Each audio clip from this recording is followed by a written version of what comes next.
Hoje, a CPI da Enel ouviu Max Lins, presidente da Enel de São Paulo. Já logo de cara, no começo da sessão, teve queda de energia no depoimento do próprio presidente da Enel. Para muitos, foi uma provocação, mas a falta de energia foi um pico por conta do grande consumo que está tendo de energia elétrica por conta do calor em todo o Brasil. Mas, tirando isso, um consenso que está tanto da direita e esquerda de São Paulo é que a privatização tanto de água de luz pode ser temerário para os consumidores. Há um consenso que a privatização não foi benéfica para a população e também o seu contrato, melhor dizendo. E então vamos às falas tanto do Max, que é o presidente, quando diz que não há ainda um plano de ressarcimento para os consumidores que perderam seus pertences, ou como comida, ou eletrodomésticos. E ainda tem um trecho do deputado Emílio de Souza, do PT, dizendo que não é contra a privatização, mas dizendo todos os contras contra a privação de água. E eu deixo aqui a pergunta para você que está vendo esse vídeo. O que você acha do fornecimento de energia pela Enel? Você teve problemas? O que você fez quanto a isso? Você está tendo problemas de energia? Gabriel Matias para o Fatos e Notícias. Curta, compartilhe o vídeo, deixe nos comentários até sugestões de pauta. Até! Eu reiterei várias vezes ao longo da semana pedidos de desculpas. O fiz aqui quando antes de iniciar a minha oitiva.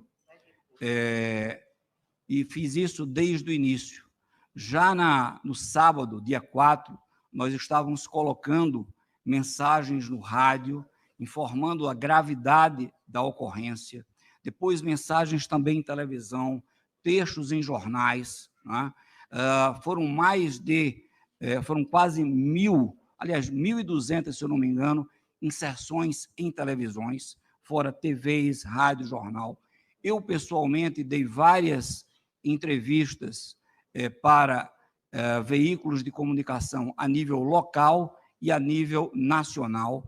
Em todas elas, eu sempre iniciei reconhecendo, né, o transtorno causado, né, ao cliente que ficou sem energia e à sociedade que ficou sem energia. Portanto, o pedido de desculpas foi posto sobre a mesa, prefeito, e ele tem caráter perene. No que diz respeito a essa demanda específica que o senhor colocou, os assessores vão procurá-lo para entender exatamente qual é o caso, levantar o status e atualizá-lo sobre ele. Terceiro ponto, e aí eu aproveito a pergunta do prefeito Orlando Morando, porque é a mesma, a questão do ressarcimento, né? A norma, o regulamento do setor elétrico prevê 2 tipos de ressarcimentos ao cliente por aspectos elétricos. Primeiro, ressarcimento por danos a equipamentos eletroeletrônicos. Isso está normatizado na resolução 1000 da ANEEL, tem um conjunto de artigos específicos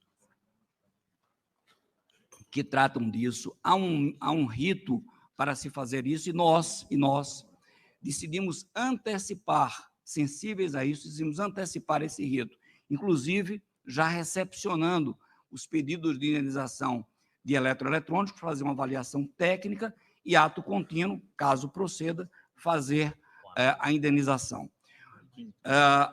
Agora, há um outro tipo não de indenização, mas de compensação. Quando um cliente individualmente, seja ele residencial, comercial, fica algum tempo sem energia, o próprio procedimento de distribuição, PRODIST, também emanado da Agência Nacional de Energia Elétrica, prevê compensações em até 2 ciclos subsequentes, mediante uma metodologia estabelecida pela ANEEL para cálculo disso, né? E isso é operacionalizado, fiscalizado pela ANEEL.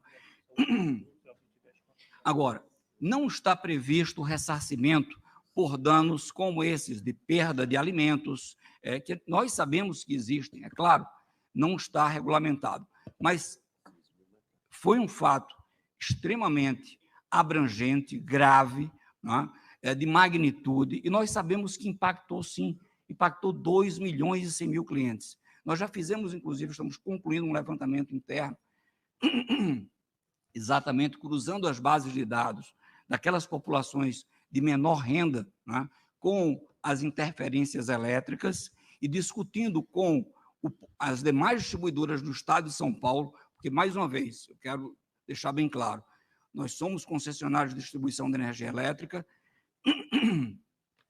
Para finalizar, senhor Max. Em 24 municípios, e não em todo o Estado, apenas uma parte da região metropolitana. E nós estamos, sim, estudando esse aspecto. Inclusive, ontem à noite, eu, pessoalmente, estive com o governador Tarcísio Freitas, depois da reunião dele com os prefeitos, né?